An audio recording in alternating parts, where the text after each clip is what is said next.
Hey guys, it's me, Nick, and I just got back home. I took a walk and I talked with my friend on the phone for a little while, and then I went to Amoeba, as one does on a sunny afternoon. Like, it's been so weird in California. It's literally gray, gloomy, wretched from 7 a.m. until about 7 p.m. Sun starts coming out around 4, 5, 6, but by 7, like, the sky is clear. It's like a sunny, beautiful day, and not even a sunny, beautiful evening, afternoon. And so I was just walking around trying to enjoy it because I've been inside all day. And when I went to Amoeba, they had something that I'd never seen them have before. So let me put this over here. I was very excited to find this there. So I've never seen this on vinyl before. It turns out because it's the first vinyl, the first time it's ever been pressed. It is one of my favorite albums ever. This, Sia, Some People Have Real Problems. My relationship with Sia as a fan began when I was very young. Of course, her song, today we would say it went viral, but back then things didn't go viral, I guess, but it was like 2006 or 2007 that Breathe Me. Breathe Me is a song that's like, be my friend and hold me. I am strong and needy and breathe me. So I heard that song and I was just absolutely like hooked. Like, I loved her ever since then. So there's like, that album I think was on Color, the small one. There's this album, Some People Have Real Problems. There's of course 1,000 Forms of Fear. This is Acting. She's kind of on something different these days. I wasn't a huge fan of the movie that she did. I never even saw it, but the music from that movie, I kind of was like, whatever. And then she just put out a new album called Unreasonable Woman, which I did give a listen. I like the song Go On, but I think like she kind of really embraced this identity of a pop songwriter and like pop hit maker, and creating this larger than life character of herself, Sia, with the, the face that you can't see. What did Chance the Rapper say? My daughter's like Sia, you can't see her. Like, she really kind of leaned into that. And so I didn't love that. It was cool at first, but I think now, like, it's not really something that I'm into. But I just really love this music from this time in her career, and I think that this was a really hard time for her. She doesn't talk about it as much now because it was so long ago. I mean, this record came out in 2008, so that's closer to 20 years ago than not, like 16 years ago. So she talks about how she was really struggling with like pill addiction and alcoholism, and how even though she had like a little bit of success in her career, she was still just like kind of holding on by a thread, touring, within an inch of her life, trying to make records, not really being prioritized by her label. Like, she was just, really suffering. And I think like, I'm glad that she's sober now. I'm glad that she has kids now. She adopted some kids. Like, I'm glad that she's living a happier, healthier lifestyle that's honestly way more successful than this. Because I mean, this is like, designer indie music kind of, in a way. Like, it was popular. Like, she was doing iTunes sessions, and like she was in the mix. Like, she was known and she was working. She's not like me. Like, I'm not a working musician. I'm an indie musician. I make cool music, but I'm not working. Like, that's not how I pay my bills. She was paying her bills. She was working full time as a musician, but very hard. Like, the input to the output was lopsided. Now the input to the output is going the other direction, which is great, but there's something lost, you can tell, in her truly refining the pop sound and figuring out that you can write a hit song in 20 minutes if you just, do a little vocal fry, pick an obscure object in the room, like a chandelier, and then just kind of go for it. Although I think Chandelier is a great song. I don't mean to shit on Chandelier, but, say something inspiring and scream over 4 chords, like, you can make $1 million. Before she had figured that out, which was genius, the way that she figured it out was genius, but before she had figured that out, she was writing just some really killer songs. And she was just singing her ass off. Like, her voice, it's so inspiring to me. I love altos. I saw a friend of mine she's like an actress, and she does like skits and characters and all this stuff, and she did like, it was like a meme of Rachel Berry, and she was like, you know, altos think they have it so hard, but she was like, altos think they're so boring, but we really need them. And she sings like the most mundane melody, and she's like, who would sing that? You know, I need that. But she's like justice for altos. Like, her voice, Khaleesi's voice, even to a certain extent Dua Lipa's voice, like these low, raspy, airy, agile female voices, I think are just so beautiful. And the way that she sings on this album, her earnestness, like, even look at this, like, she had no budget. She had a purple background, which probably isn't even purple. When they took the picture, it was probably white or just like a green sheet behind. She had some Crayola markers. The back, there was no design budget. There was no design budget for this album. Oh my gosh. And then there's a little vignettes, I guess, for each one. Death by Chocolate, this is one of my favorite songs. Death by Chocolate is a man, no. I remember I went on vacation with my cousin, or I was with my family, but me and my cousin Elle, and my cousin Sydney Reese, I think. No, it must have just been me and Elle. We were sharing a room, and I was playing this song nonstop, and she was like, Nick, when you first were playing that song, I hated that chocolate song. But now I love that chocolate song. Put that on, like, it's just, it's such a fond memory for me. Let's see, what songs are in here? Little Black Sandals, that's a good one. Lintel is so good. Day Too Soon is so good. You Have Been Loved. Oh, that's... You have been loved by someone good. Like, that's just so... It's so in the chest. I Go to Sleep is a good one. Death by Chocolate is one of my favorites. Soon Will Be Found is one of my favorites. Yeah, let's play it. Is there an, well, let's see, is there an insert? I can't tell. How is this supposed to come out? Oh, it comes out this way. Okay. Wait, is this like a B-side, C-side thing? Some of these songs are kind of long, so that would make sense. I can't get it open. Wait, but what's in here?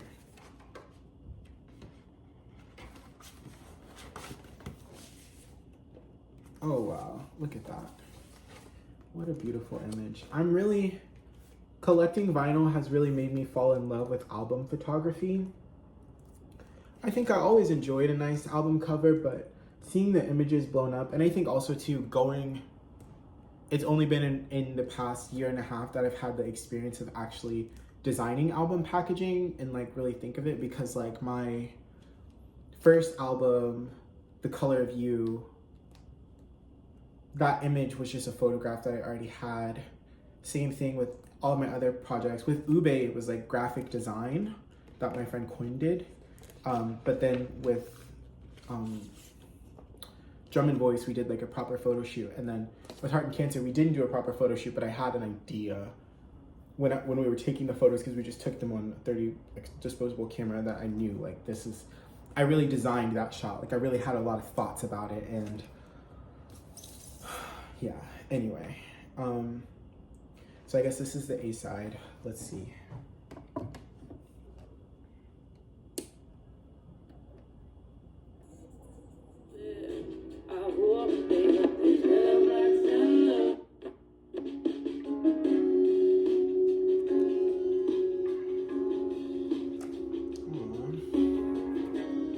Let's see. Is there anything else in here? No. I'm being held down by the hand.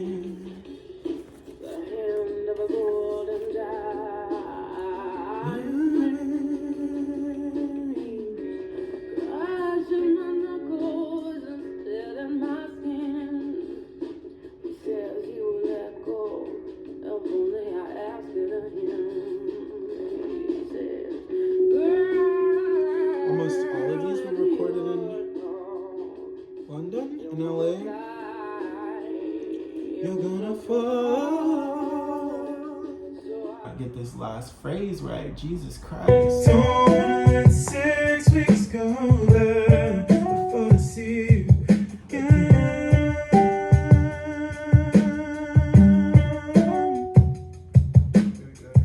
You wonder if it can be that easy again.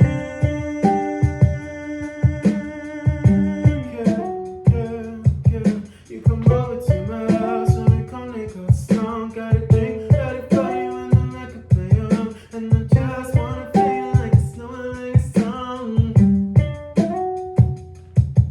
I'm so hurt, the love and feeling will be gone. Cause it's been so long since I last saw you.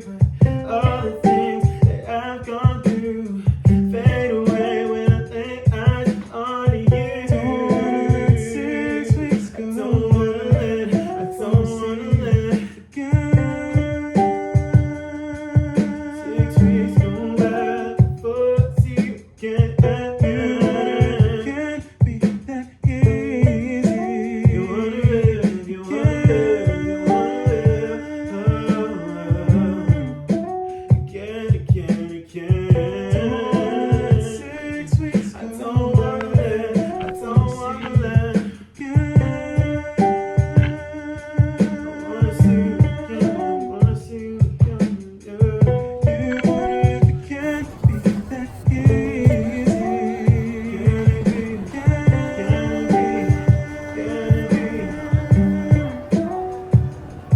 Santa Monica right now. It's so beautiful outside, but I just went to go see the Before trilogy. Well, not the Before trilogy, I just saw Before I left, like after the first film. And it was so good. And I really enjoyed it. I've seen Before Sunrise. No, I've seen Before Midnight, and I've seen Before the second two. Before Sunset and Before Midnight I've seen, but I never saw Before Sunrise, and I really, really enjoyed it. I went to see it at the American Cinematheque. It's a very nice theater I'd never been to before. It was really, really crowded. The crowd there was very like every letterbox is gonna go crazy tonight. Like it was very serious cinephile audience. But I didn't say for the rest because I feel like the first one got it covered. Love happens outside in the streets. He's sitting in a dark room, not gonna work. You gotta get outside. So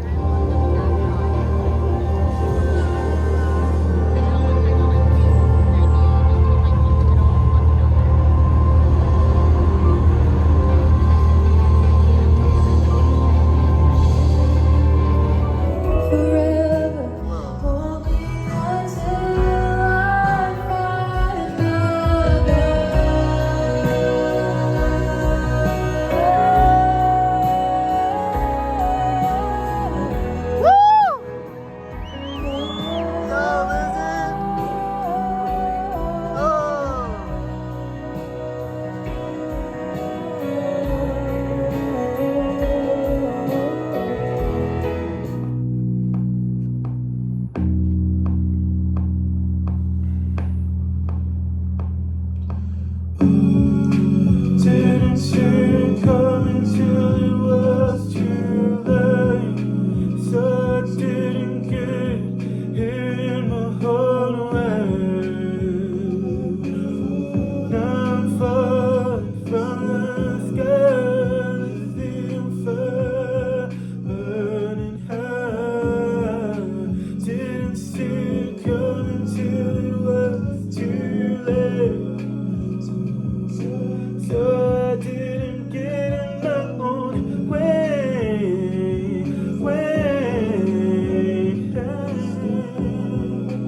The thing I'm fire, burning high.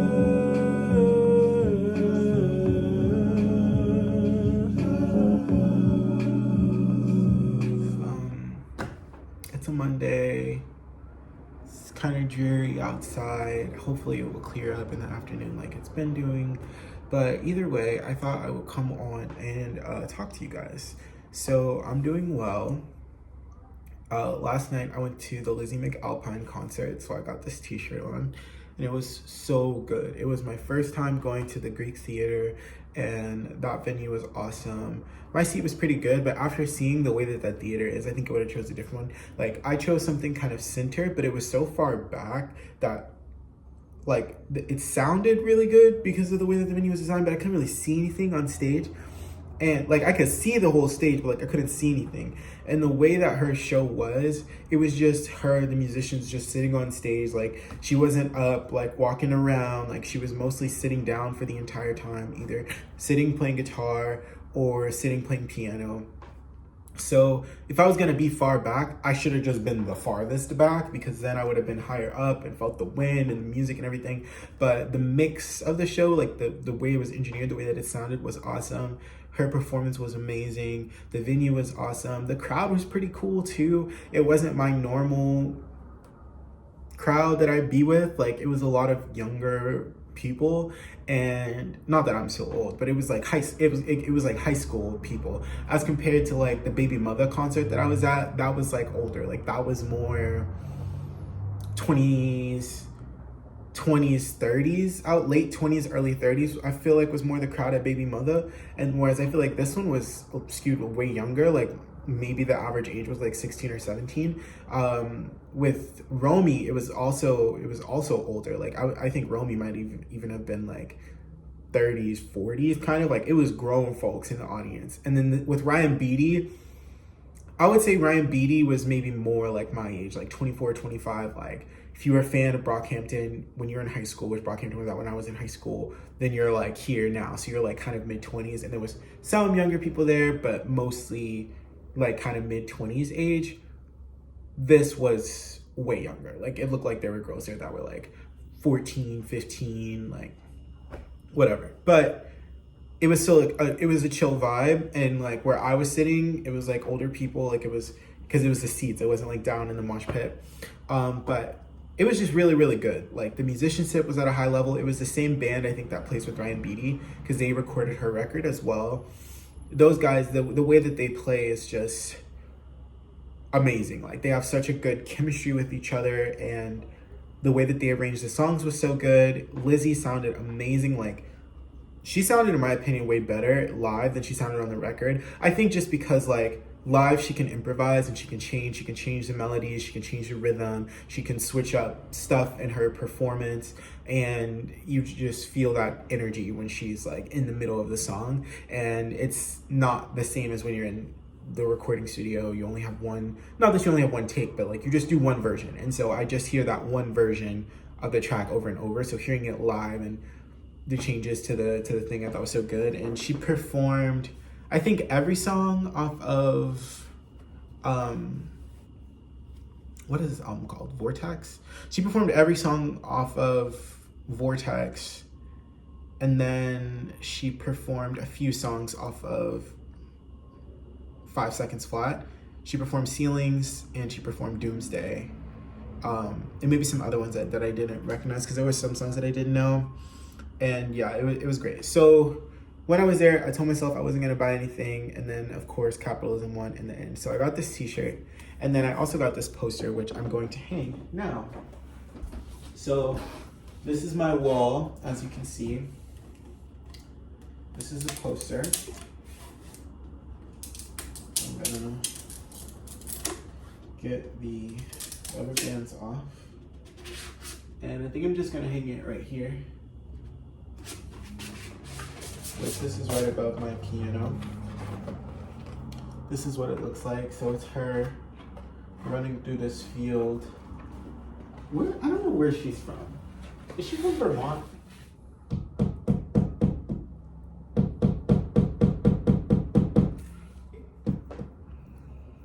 Has some little hearts on it, which I think are pretty cool. No stops you, nobody takes it from your head. Even when you break your leg, drunk running. Whoa, the definition on that tricep? What? You see that, baby? I did this laundry a few days ago, And I just been letting it sit.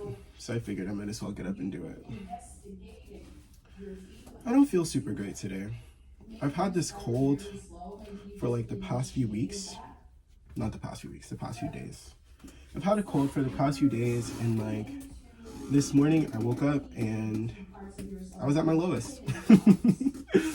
I was absolutely at my lowest, and I just knew like it's good when you get to that point in a cold, because you know like, okay, like if this is the day where it's the worst, that means that I'm about to feel better. Like I'll probably wake up tomorrow and feel great, because that means like it's almost over. Like you tweak the most before you lock in the hardest. Like, so there's this goth store, and I thought, maybe I'll go in this goth store and find something cool, like just one thing that might be interesting to wear, because I'm going to I feel like it's dark again. Why can't I just stay that way? It's because this light is overhead. But anyway, so I go into this goth store and I'm just looking, and they have like a bunch of like t-shirts from, oh wait, hold up. Woo! Excuse me. They have all of this like band tees, and like, you know, kind of like punk stuff, and some like fetish gear, and you know, whatever. And while I'm in there, the girl who's working the counter, she's talking to, it looked like the manager or the owner or something like that. And she's like talking about another person that works there, and she's like, yeah, I do not like, let's just call her Jessica. She's like, yeah, I do not like Jessica. I think Jessica is a witch, and she tried to put a hex on me. Like, she gave me a cologne called death. Like, she wants me dead. And I thought that was so funny, because oh my gosh, could you imagine your coworker was trying to kill you? It's me, Nick. The first thing I want to address, this thing right here, don't say anything about it, okay? It's making me crazy. I got a lot going on right now. And I'm just gonna pretend that it's not there. Please don't say anything about it. It's fucked up. Anyway, I want to talk to you about music today.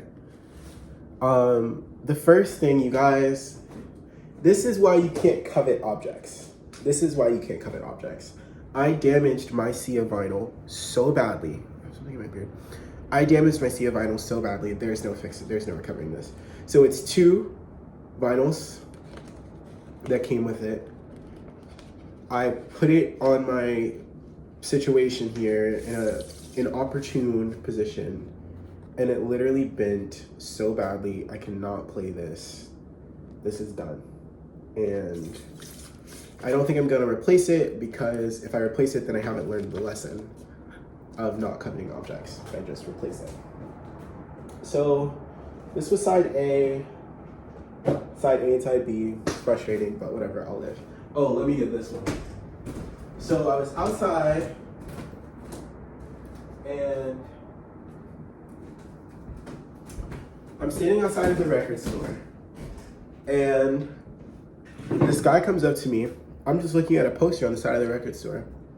This guy comes up to me and says, hey, you know they're selling signed Billy vinyls in there right now? I said, I didn't know that. I did not plan to buy the Billy vinyl, but I said, hey, if it's signed, why not? So this is my signed Hit Me Harder Soft. And I've been listening to Hit Me Harder Soft. I've listened to it a few times. I really love Birds of a Feather. That's my favorite one. Birds of a feather, we can stick together if I... Like, I think it's just such a sweet song. And I have this prominently displayed in my foyer. In the foyer, in the mudroom, if you will. Then I was walking along the street by this other record shop, and they have all these bins outside, and you can dig through the bins, and anything you find in the bins is $4. Well, it's $5 if you pay with a card, it's $4 if you pay with cash. And I got this Stephanie Mills album. Stephanie Mills, I would say, is one of my favorite singers of all time. She's also one of my mom's favorite singers, and that's how I first learned about her, from my mom, like listening to her sing Home. That's, I mean, one of the best performances of a song ever is Stephanie Mills singing Home. And she just has an amazing voice, an amazing, she's a soprano, and just the way that she approaches notes, the way that she slides into them and slides into her head voice. Like, this is just all time, one of the all time singers. She doesn't get, in my opinion, she doesn't get enough in the culture of being one of the greatest singers of all time, just because she's not that famous. Like, she was very successful during her working years, but like now she's not that famous. But like real music heads know Stephanie Mills is the one. Never knew love like this before is an amazing, cause I never knew love like this before. Open my eyes. She was also in a musical at the Paper Mill Playhouse called East of Eden, or The Spark of Creation. The Spark of Creation is the song that she sings. The Spark of Creation is the song that she sings, and it's about like Genesis. So yeah, this is a really great record. I was very happy to pick this up. Other than that, my leg hurts. It's because of this fucking cloud. Like, whenever it gets cloudy, I feel like my knees get like a little inflamed. Like, it's like weather-related arthritis. I don't know. Other than that, I'm doing good. I'm gonna go see Sky Ferreira on Saturday, which I'm really, really looking forward to. Love Sky, and I've never seen her live before. My friend went to her shows that she did last summer in LA. I think she did a show last summer in LA and New York, and I missed both of them. But she's doing a show this weekend. It's the 10-year anniversary of Nighttime My Time, and I'm really, really looking forward to that. So, okay, I'll talk to you guys later. Bye.